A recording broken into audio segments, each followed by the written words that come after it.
Bonjour et bienvenue dans cette activité sur la mécanique des fluides qui a pour but d'expliquer comment fonctionne une aile d'avion et notamment la portance, finalement comment vole un avion. Alors on dispose de quelques documents, le mouvement relatif de l'air autour d'un objet. Dans le référentiel terrestre, un objet se déplace en mouvement de translation à la vitesse v par rapport à l'air immobile. Dans le référentiel de l'objet, par contre, c'est l'air qui se déplace à la vitesse moins v. Donc l'objet se déplace par exemple de gauche à droite, l'air est supposé immobile. Si par contre dans le référentiel de l'objet, eh bien c'est comme si c'était l'air qui se déplaçait, mais cette fois-ci à la vitesse opposée. Le modèle d'une aile d'avion, donc on a la forme particulière d'une aile d'avion, et la carte des courants autour d'une aile d'avion. Donc la carte simplifiée des lignes de courant autour d'une aile d'avion. Donc l'avion se déplace à une vitesse de 100 mètres par seconde par rapport à l'air, qui est supposé immobile. La pression de l'air loin de l'aile en A vaut la pression atmosphérique, et l'air est assimilé à un fluide non visqueux incompressible de masse volumique 1 kg par mètre cube. Donc voilà le dessus de l'aile qu'on appelle l'extrados et le dessous de l'aile qu'on appelle l'intrados. On admet ici qu'on peut négliger les effets de la pesanteur sur l'écoulement de l'air, et donc on a une relation de Bernoulli avec le terme en ρ z qui est simplifié. Sur le schéma du document 3, on distingue trois lignes de courant parallèles, dont AB, qui passent en dessous de l'aile. Donc voilà les trois lignes qui sont en dessous. Pourquoi la norme de la vitesse de l'aile est-elle égale à V?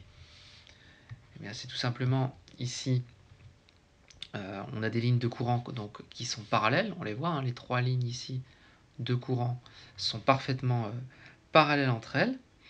La section étant droite, eh bien, elle reste constante tout au long de l'écoulement, et donc on va avoir la conservation du débit.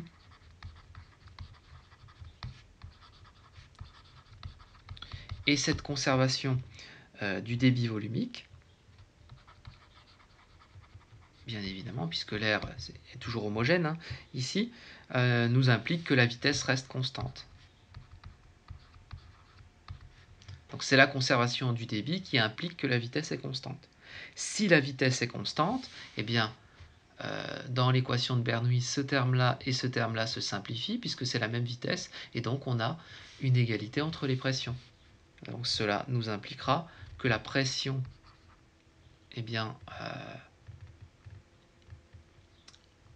en P0 est égale à la pression au point B, est égale à la pression au point A, puisque entre le point A, le point B et n'importe quel point sur ces trois lignes de courant, on va avoir la même pression.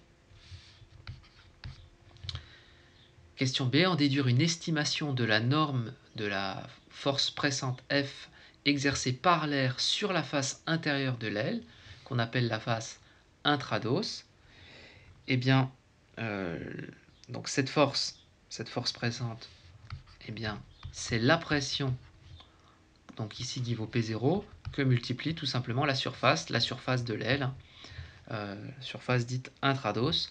Donc si on assimile cette aile avec ce modèle-là, la surface c'est d fois L, donc c'est tout simplement petit d fois grand L. Donc voilà la force pressante exercée sur l'intrados, donc bien évidemment qui est dirigée vers le haut, puisque cette force, l'air appuie comme ça, ici, sur le dessous de l'aile, c'est-à-dire l'intrados. Ensuite, donc on peut faire éventuellement l'application numérique, puisqu'on a on doit avoir ici des ordres de grandeur, puisqu'on a petit d qui vaut 2,50, donc P0 c'est 10 puissance 5 pascal, D c'est 2,5 mètres, et grand L c'est 8 mètres. Donc si on fait l'application numérique, on trouve une force de 2 millions de newtons, donc 2 méganewtons. Ensuite, question 2, petit a. On distingue 5 lignes de courant, dont CD. Donc voilà les lignes de courant qui vont être au-dessus de l'aile. Grâce à une règle graduée, déterminer la hauteur HC de la section droite autour de C.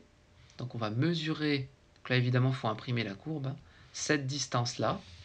Donc HC sur le dessin, il va falloir le mesurer. Et calculer l'air, donc l'air c'est HC fois L, sachant qu'il y a une échelle. Donc si on mesure sur le dessin HC, donc on va trouver à peu près 1 cm quand on imprime la courbe, enfin le schéma plutôt. Donc on trouverait à peu près 1 cm, ce qui nous permet de calculer SC, puisque SC c'est HC fois L. L, on connaît sa valeur, 8 mètres. HC, évidemment, on fait une mise à l'échelle, puisque ici on a l'échelle. Hein. Il suffit de mesurer cette distance et de savoir qu'elle représente 50 cm en réalité. Alors, quand on fait le calcul, on trouve SC qui vaut 0,080 mètres carrés.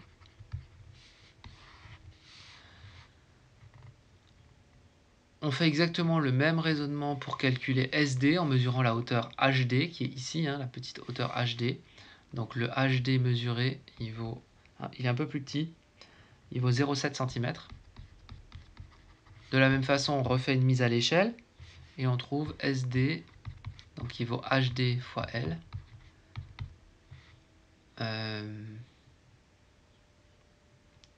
Et qui va valoir donc celui-là.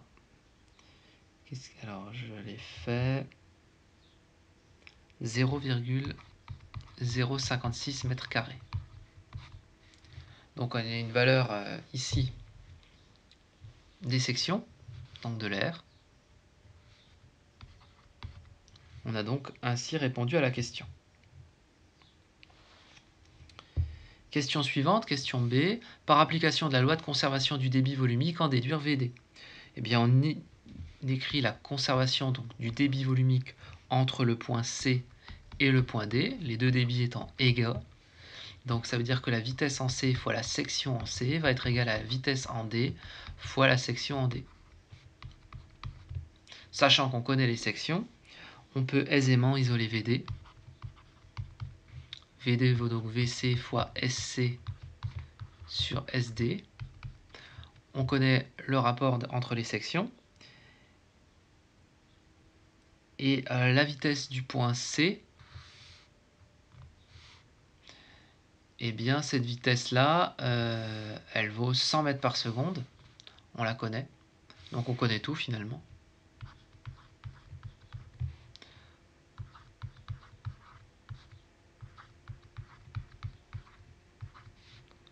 Donc on va faire tout simplement la petite application numérique.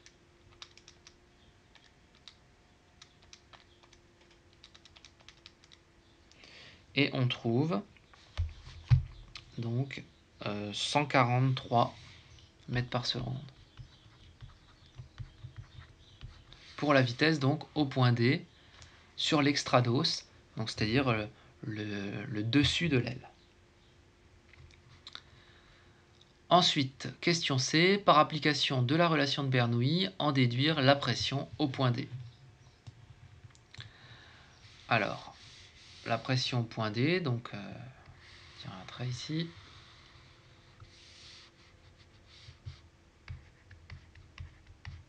Donc on applique la relation de Bernoulli. Elle est déjà fournie. On va simplement avoir les termes en vitesse, hein, donc entre C et D. Donc PD plus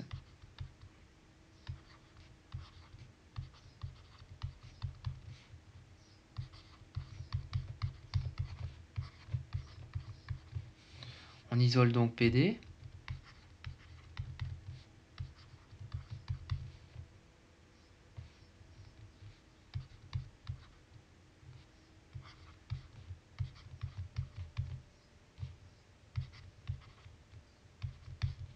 Donc la relation de Bernoulli, rappelons-le, elle était fournie dans l'énoncé ici.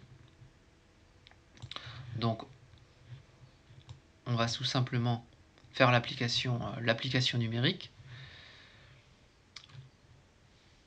La pression au point C, c'est la pression atmosphérique, hein, puisqu'on est clairement ici dans l'air, relativement loin, puisqu'on est dans la... C'est écrit dans l'énoncé, hein, non loin de l'aile, au point C notamment, la pression vaut P0. Donc en fait, PC c'est P0. Hein.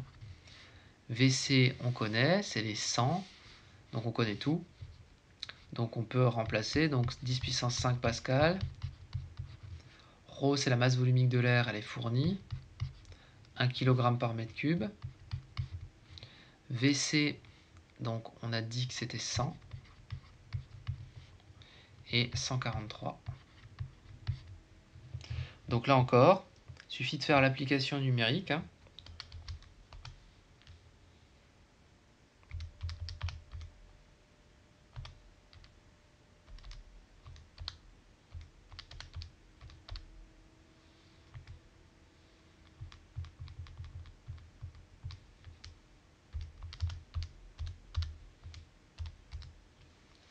Et on trouve donc une valeur de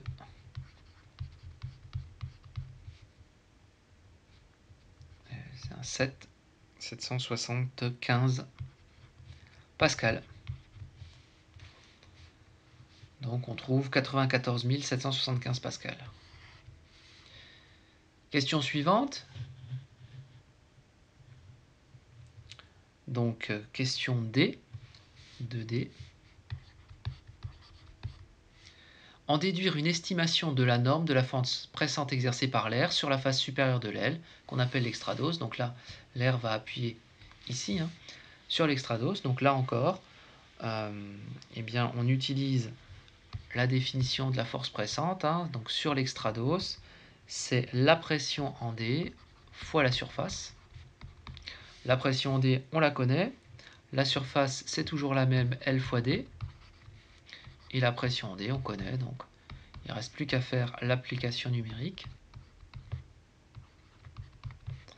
Donc L, c'était donc la longueur, je crois que c'était, oui, donc 8 fois 2, 50.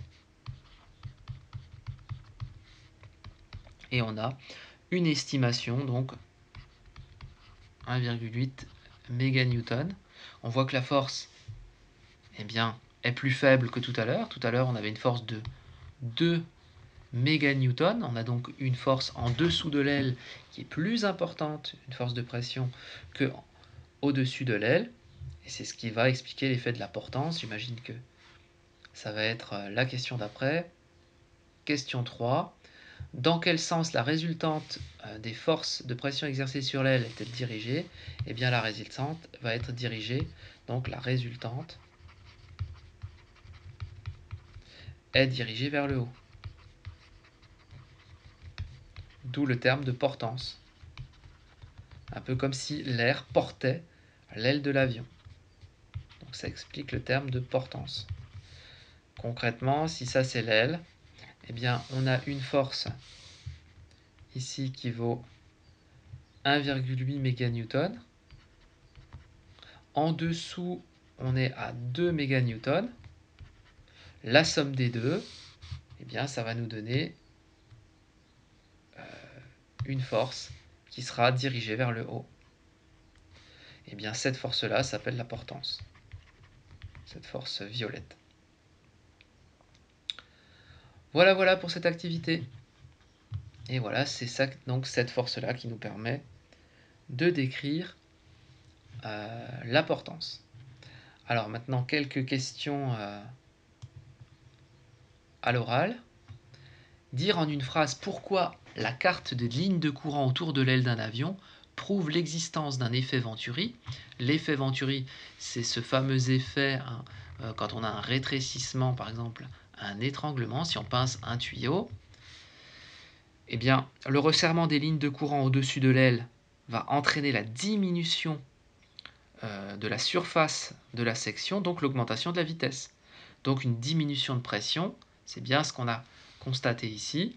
On a une diminution de pression là-haut par rapport à en dessous, et c'est ce qui va nous permettre eh bien, d'expliquer l'existence de cette portance. Donc cette diminution de pression s'appelle l'effet Venturi. On a donc une dépression, pression plus basse au-dessus de l'aile, et une absence justement de dépression en dessous, ce qui assure cette fameuse portance. la somme des forces pressantes sur les deux ailes suffit-elle pour maintenir en l'air un avion de 15 tonnes? Alors là, on peut faire un petit calcul. Donc imaginons qu'on ait un avion de 15 tonnes.